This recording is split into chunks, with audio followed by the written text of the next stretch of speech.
This is Smart Consulting Sourcing, the only podcast about consulting procurement or how to buy consulting services. You'll get tips on how to use consulting, buy consulting, and managing the consulting. And now your host, Helene Lafitte. Hello there, aficionados of all things consulting procurement. Buckle up and get ready for another thrilling episode of Smart Consulting Sourcing, the only podcast about consulting procurement. I'm your host, Helene, here to guide you on your quest of buying consulting services like a pro. So if you're ready to earn your black belt in consulting services procurement, you've landed in the perfect podcast dojo. Get ready to embark on a thrilling journey through the intricate world of analyzing proposal in the realm of consulting procurement. But hold on your hat, because we are about to take a slightly unconventional approach here compared to our previous episodes. Instead of cramming it all into one episode, we're splitting this topic into 3 delectable installments. I can already sense the collective anticipation and maybe a hint of frustration for those cliffhangers, but trust me, it'll be worth it.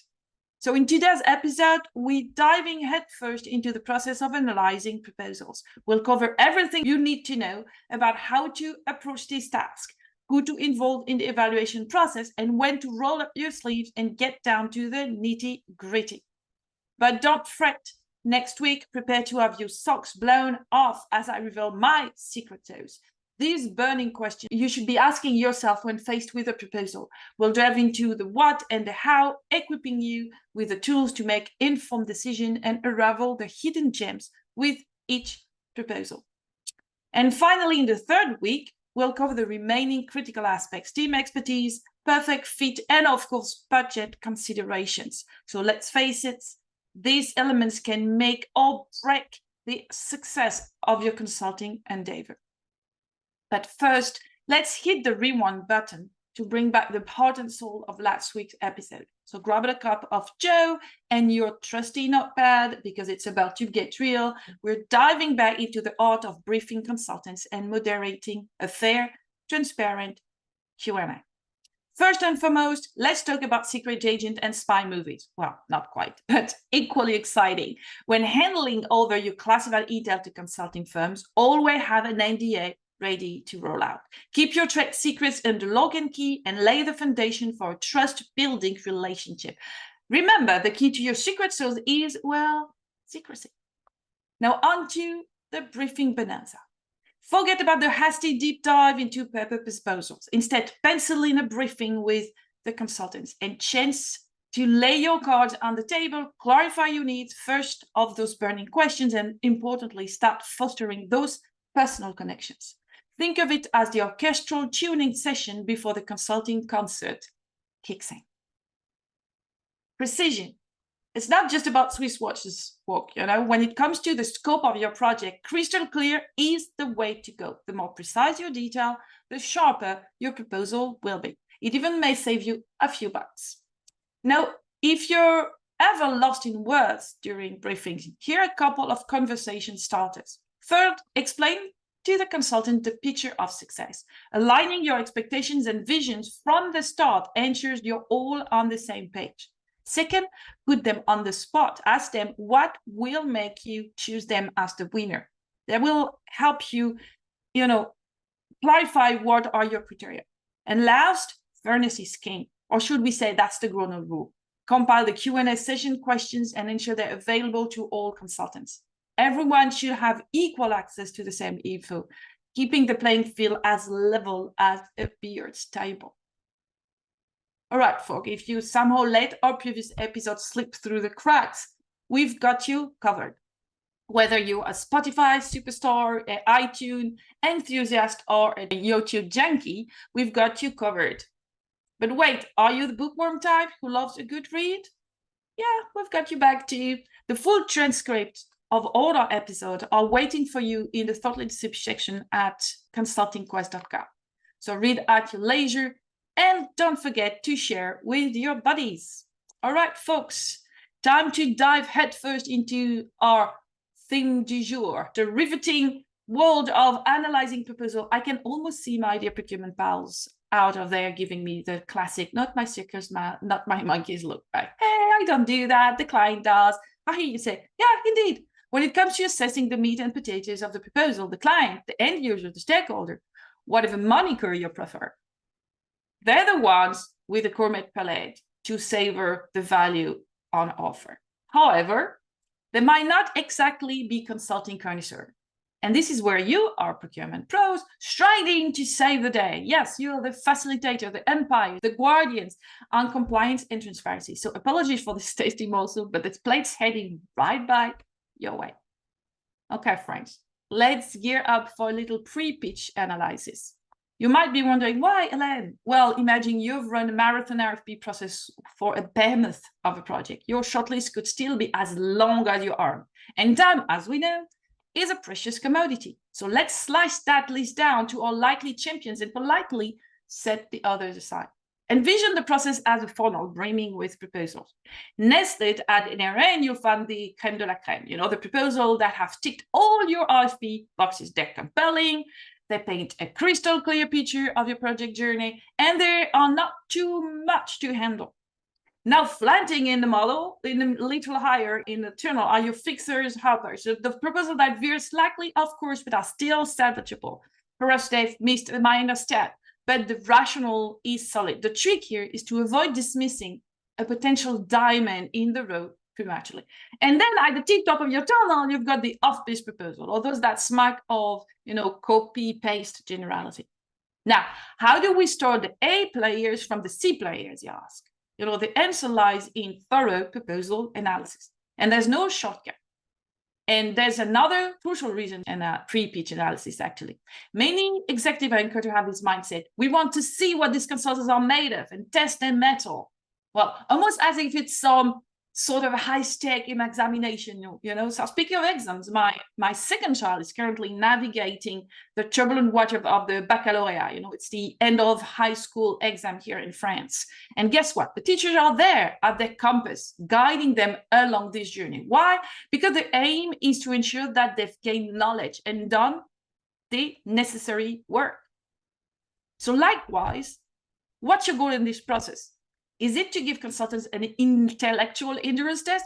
Partly, yes, but more critically, it's an evaluation of whether they can aid you in resolving the issue at hand. The higher the quality of the proposals, the simpler your choice becomes. So guide them. Remember this nugget of wisdom. The cream always rises to the top. In a well-guided process, the best consultants will inevitably rise above the rest. Now let's dive into the details of how we tackle this beast. First up, assembling your team of proposal evaluators. So if you've got the proposals in your hand and on the surface, they meet your eligibility requirements and basic criteria. It's time to get serious and handpick your dream team of evaluators. So who should be part of this elite squad? Well, obviously you want your trusty professional from procurement on board, right? And let's not forget the owner of the consulting budget, if there is one. But it doesn't end there. You also want the main stakeholders involved, including the project sponsor and representative from the functions directly impacted. And hey, why not throw in a couple of senior executives with experience in the consulting world? In an ideal scenario, your review team should consist of the same folk who worked on crafting the RFP. In an ideal scenario, your team should consist of the same folks who worked on crafting the RFP. Of course, the size of your evaluation team should be tailored to the strategic dimension and the size of the project you're tackling. You don't want to call in the Mexican army for a simple 6-week project with little strategic value, That would be like bringing out the big guns for a tiny skirmish, right? Consider the scope and importance of the project when assembling your team.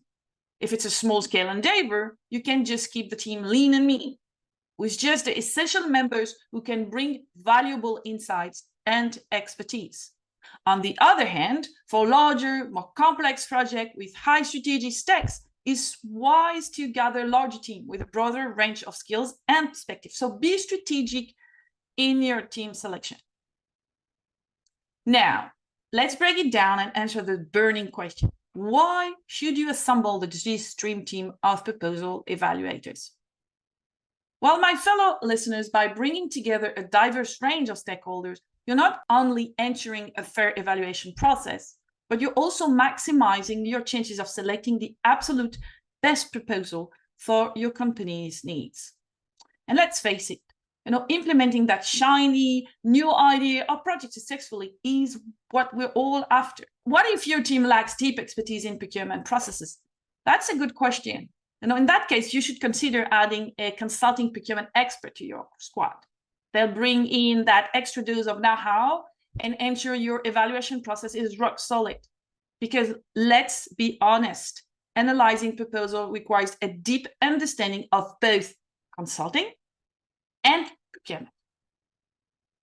Now, here's a fun tidbit for you. When it comes to your review team, you'll find that some members have a knack for seeing the big picture, the forest, while others have an uncanny ability to focus on the details, like the trees. And having both perspective on your team, it's an absolute advantage.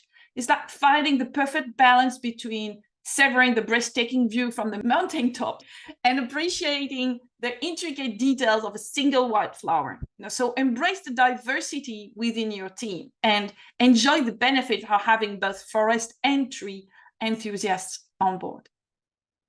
All right, now let's dive into some crucial principles that all proposal evaluators need to agree on. It's time to get on the same page, people. First thing off, the winning proposal must align with your project's objectives. That's kind of obvious. Next, the chosen approach should reinforce and support the overall purpose of your project. Now, let's talk about competencies. The consultant you choose must possess the right skills and expertise. You must be sure that this team can tackle the project head-on and deliver the outstanding results you deserve.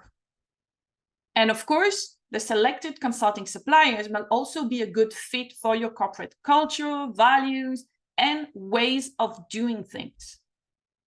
Now that we have established those foundations, those principles, it's time to agree on the type of approach that would best suit your project context and culture.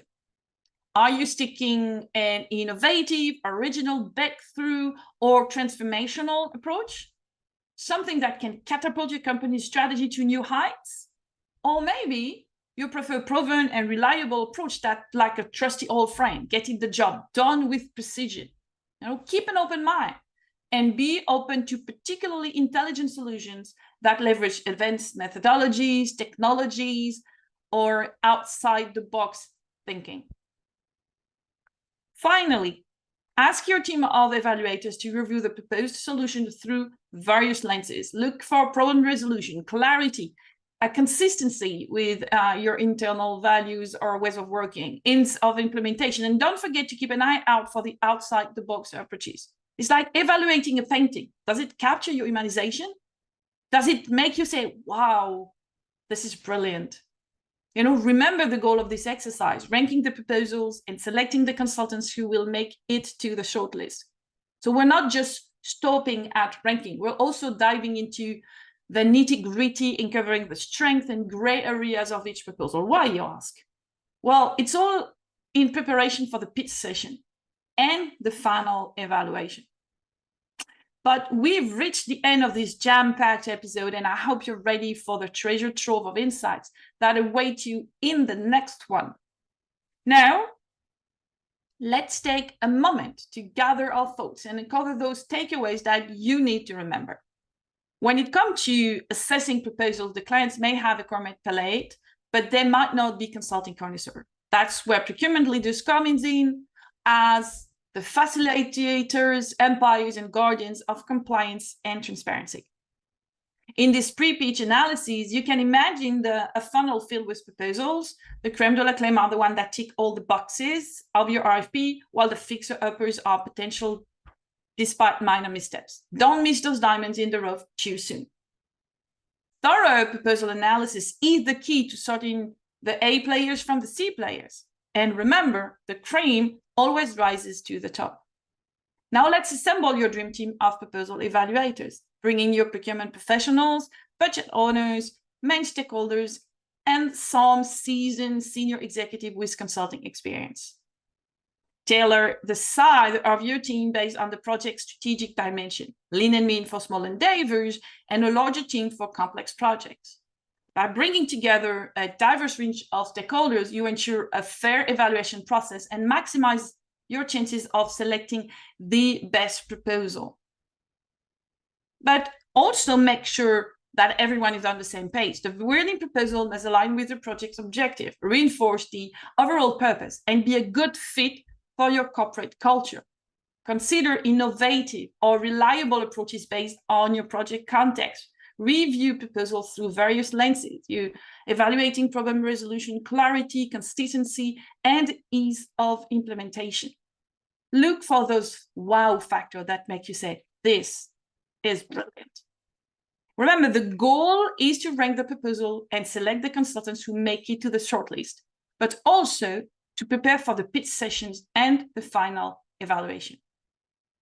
Well, folks, that's all for today's episode, but the journey is far from over. We're just scratching the surface of analyzing proposal, and I've got a secret to share with you. Next time, we'll dive into the nitty-gritty details. We'll uncover the questions you should be asking and the key things to look for when analyzing proposals.